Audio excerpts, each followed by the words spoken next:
So I thought I'd make a video about some other things I wanted to talk about. Here, this is my workstation. Still working on some model ships and just enjoying my apartment. I'm just right now still settling. I think it's just going to take me very too long. Sometimes I kind of think to myself, I'm not sure ever in my life, no matter how expensive or how much money I have in my bank account, am I ever going to feel certain in any home. Just simply because, having things taken away from me so often and being under so much control with the electronic devices, unpredictable, hateful things that have happened, and I'm old, and transplant, raped, I don't think I ever will. But just trying to adjust what I can, whatever little bit that is. Be content that God has things under His watchful eye. But I wanted to talk about a few things that I think would be important to touch space on. Now, I don't know if this is true. This is about Jimmy. Jimmy is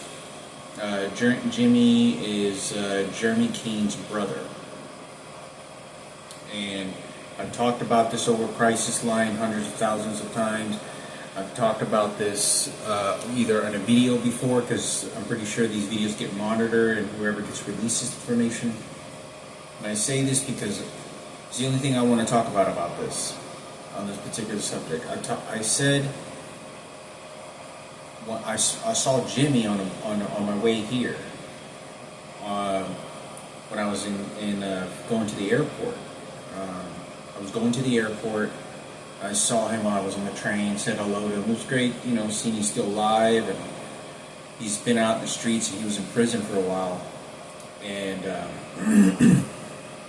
I knew he was getting into trouble and drugs, but I know he's like a really big God person.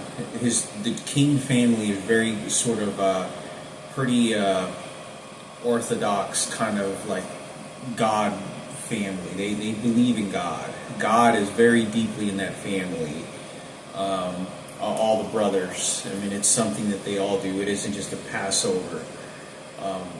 But I talked about that. I said this like a couple weeks ago, like a month ago, and I said, I think Jimmy, got threw gasoline on himself and tried committing suicide and burning him. And the reason I say that is because I felt like I remembered something of this situation. But the reason I say is, I don't know if it's true or not. One of the reasons I just said that, I was in my apartment like over a month ago, is I remember, I think I was downstairs, and I looked at his face, at his skin. In his skin, it looked like it looked a little bit kind of like shiny. Like, I don't necessarily know it like that, but I don't know what drugs can do to people, because drugs does mess up people in various different types of ways. Either when you're on drugs, or even after, it could change the texture of your skin permanently. Not just because you age and get uglier, but the elasticity. So people age different. But I say this because it kind of looked like he had surface burns before on his face. You could barely even tell. Or he just really took care of himself, because the hair did look kind of perfect. And I thought, he kind of seemed kind of like, did he have real bad acne? Because I hadn't seen this guy in like 25 years, maybe more than 25. I hadn't seen the last time I saw him, I was like 15 years old or 14. I was like 14 years old, I think, the last time I saw him. And the reason I say this is because one day I was walking to Richards, and Jeremy sort of just walked by me, and he goes, "Yeah, you know Jeremy?" Yeah. He sort of mumbled or scruffled the words a little bit, and he said, "Yeah, what happened is Jimmy threw gasoline." He didn't express it like he said, "Yeah." He goes, "Yeah, Jimmy threw gasoline on himself. He set himself on fire." And he just kind of like he sort of mumbled the words. It's slightly, you couldn't even really understand what he said. And I turned around and said, he threw gasoline on himself? And he goes, no, nothing. And he just walks away toward the into the house. So this is one of the reasons that I think, when I also saw his skin, is I think he's a burned victim. I think what Jeremy was trying to say as I was walking, as I tried talking about it and saying begin to him, he said, no, nothing, don't worry about it, no, nothing. I don't know if it was true, but I wanted to say to kind of clear this up. I think he did throw gasoline, to my understanding, because he said those words. You don't know what he did. He threw gasoline on himself. Or he tried committing suicide by throwing gasoline on himself and setting himself on fire. So, I don't know if this is true. I don't know the circumstances. I don't want to make things up.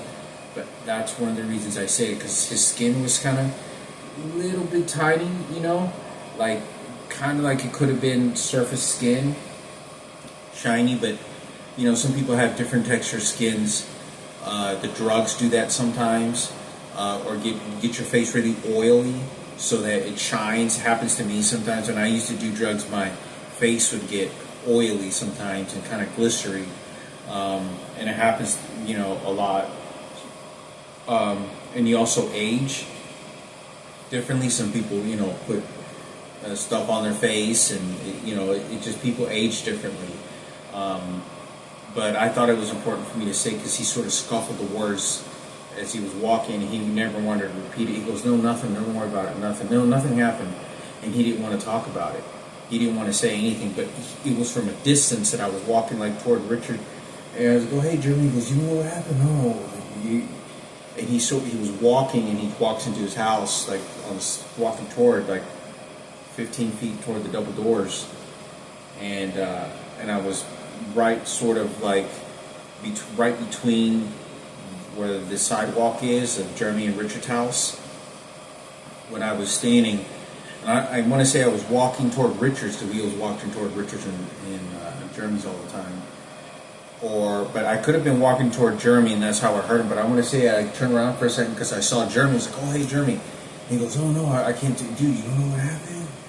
And he goes, you don't know what happened? He goes, yeah. And he kind of just goes like, yeah, Jimmy threw gasoline on us.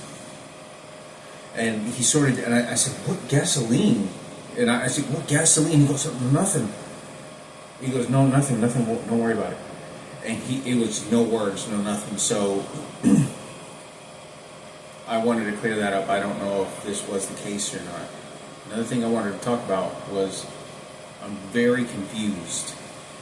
Very, very confused with the idea of if my mom had if my mom had Jillian abducted as an identical twin, and Lucio snatched the baby, he showed up again when I was 15 years old, then who was this kid that showed up? This white fat kid who showed up at my house, glad to be around Jillian, like that was his new toy buddy, and Lucio isn't even the biological father of Marco, and he was raping my mother. Like, because my mother told me the reason that she left where she was living and went back to our house was because she didn't want to live there with Lucio anymore. And then Lucio showed up, and she said, oh no, Lucio, and she didn't say this in passion like she was in love with Lucio. It was more like Lucio forced himself into the relationship. It was because my mom said she didn't want to live there with, I don't want to live with him anymore. And this is whenever she came over with the baby, with Marco, and Lucio showed up like a month later. And he really came over with an invitation in our house, in my dad's house. And when he showed up, my mother, like the way that she expressed it, she didn't want to be with that guy anymore. And this is what I talk about. Then she got ran over by a forklift, and I was gone for a year already, and I had just turned 19 years old. and he showed up, and my mom had just put new carpet into the house, I think, or we got the carpet clean, and the house is trashed completely. The house is completely trashed by the previous owners. And I thought it was important for me to say this because,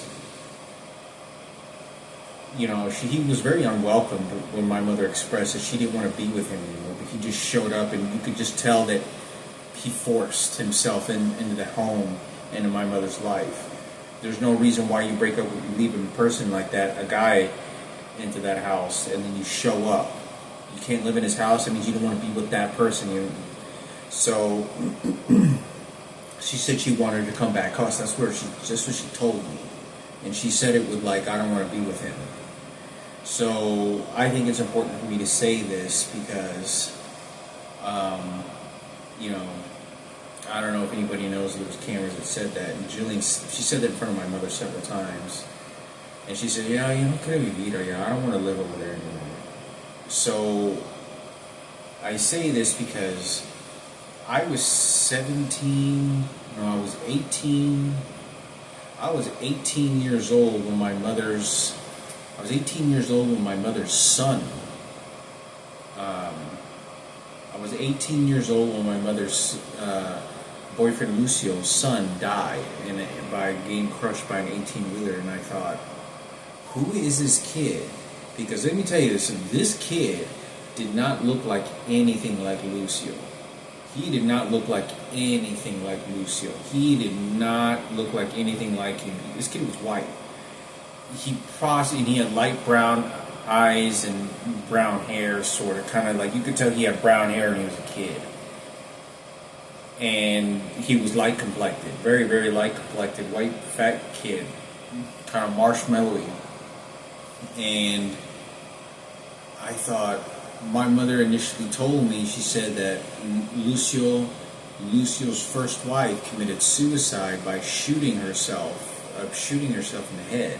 She got a gun and shot herself in the head, or something like that. That's initially what I was told when I was a kid. I just thought of something that my mom has a different way of interpreting things. Could she have referenced that she wanted to commit suicide? I don't know.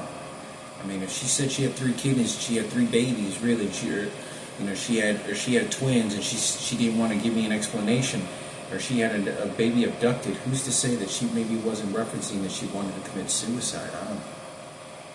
I wouldn't take that out of the question. I wouldn't necessarily say that could be a very much possible issue, because she did say that the way that she expressed, she goes, yeah, around pistola y se balació.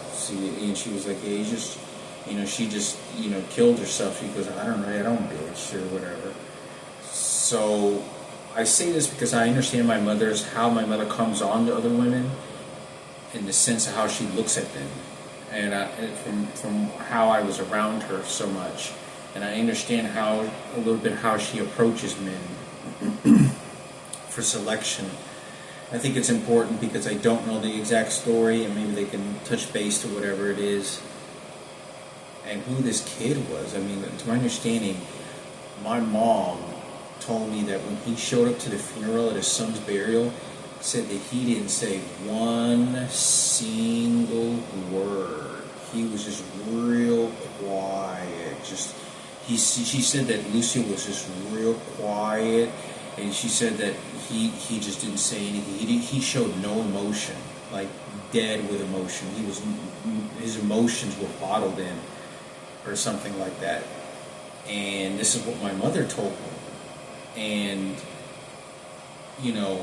she told me that my mother told me and said that she had seen Lucio, like, in a corner or something like that, like hide, kind of shuffle, mire, ahí tantito un corner ahí más se cayó como llorando poquito. And I don't want to say this because I don't know if my mother was talking about how she's nurturing him as a little son, and how he was behaving like a little kid. And I don't know what the situation is. That's how my mother was trying to feel sorry for him, because she's the one that took the child. And so then my mother feels she has to reward him by talking nice, because when the psychologists get involved and you try to say he was an enemy, well, the truth is none of you psychologists wanted to help anybody until Michael Jackson showed up, and you figure out who all this money's going to go somewhere. You don't want to invest all this money in dream home makeovers on any for free, for just because you can find trash anywhere else. You can find trash all over the place in somebody's broken down family and kids. The reason you wanted to get involved so much because of Michael Jackson, celebrities, and all this money that was involved. And you could take advantage of it because my mother has a first grade education. That's why. But the idea is that my mother knows that the truth is you don't want to help. You never did help. If he ended up taking the baby, he actually did help. You didn't do anything. Just like Oprah Winfrey's claiming that she was the royal queen and angel of my mother's life that helped a psychologist and did all this, and several other people did, doesn't change the fact that they all have money and all these other things, and you're showing up with even more money to buy other things in life. And you had which ultimately is kind of what happened, but you never did anything. You showed up and his kids are all missing, and all of a sudden you show up with his money. My mother has his attachment. This guy is probably the guy that helped her stay monitoring with the situation. So I thought to bring that as a discussion. But as far as this Lucio kid that died in the 18-wheeler who was ran over in a hatchback, I have no idea who this kid showed up, who he was, what was going on. Did he die? Was this a fake death? Because Julian told me this, and I don't know if he was lying. Julian told me that came home. Julian told me he came home from school for a day or two. And he said that every single person was walking in the high school, because he was real popular and they all felt sorry for him. They were all walking down the street and sidewalks, and he said there was 400 people. It was 300 or 400 people literally walking in remembrance of him, and he was all sitting on the porch, and all these kids were we miss Junior and all these other things. So I don't think Julian would have lied about that, since he's really young, because he told me that when he was very young. Unless somebody told him to lie, make that up. So thought I'd make those discussions. I don't know. I think my mother could have been suicidal. I just think that she may have expressed that, because I look at her how she talked about the suicide of Lucio's first wife, and how she talked about that suicide. Now, my dad committed suicide. Now, the fact that they're mutilating my mother and doing all these things doesn't change the fact that you have no idea the level of abuse the transgenders and gays, what they did to my mother already, and what they have been doing as far extent you can ever imagine. You will never understand that hate and abuse. So when you try to act professional and you start to do this shit, could it have driven her to try to kill herself or try to commit suicide? Yeah.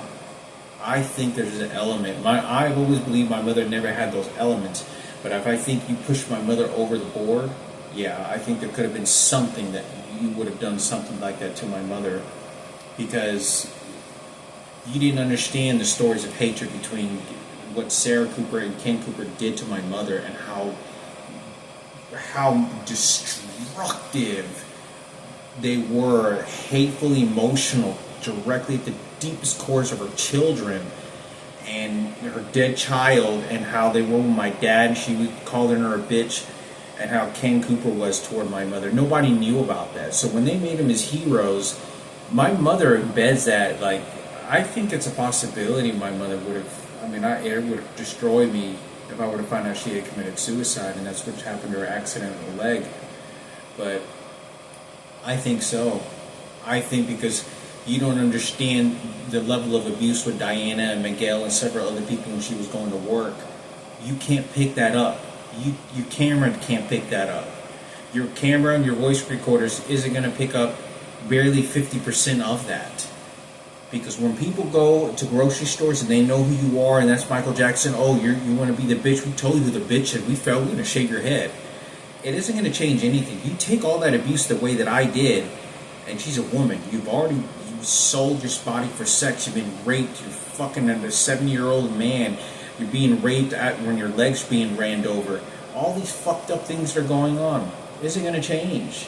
Because you have so many people know that they can do this to you, because they can have the American life and do this to you, American flag, wet back. And I tell you, our gay community wins first. Our gay power, our gay community, our white power, white power. I tell you what a gay man can do, white power. Okay, I got money. And so that's why. So I think it's important to make it a discussion. You choose what you want. It is too late.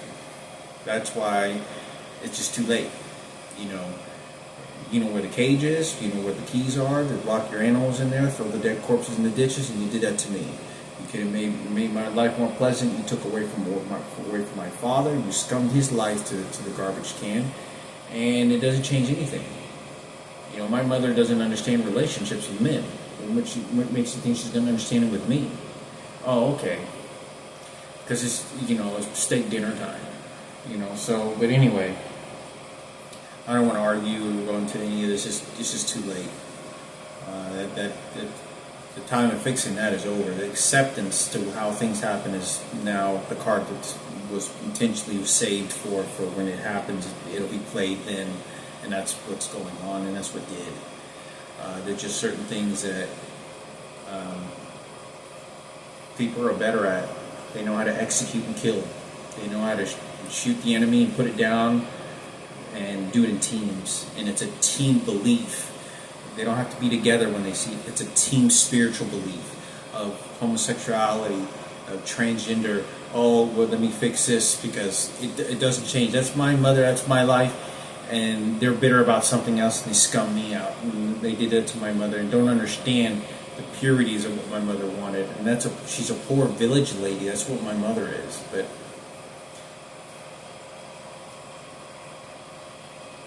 they call all the rules. They call the shots. But all I can do is pray to God. Just pray to God. You can't change the things. You have to pray to God to accept the things you can no longer change. And accept God's new love of understanding for each one of us.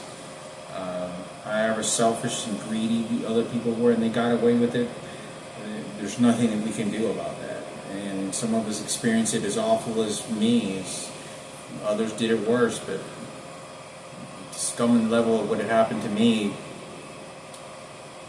you'll never get it. You never probably get it as bad like that, especially when you're a musician and Michael Jackson, you get raped by transgenders, and my mother scum my mother.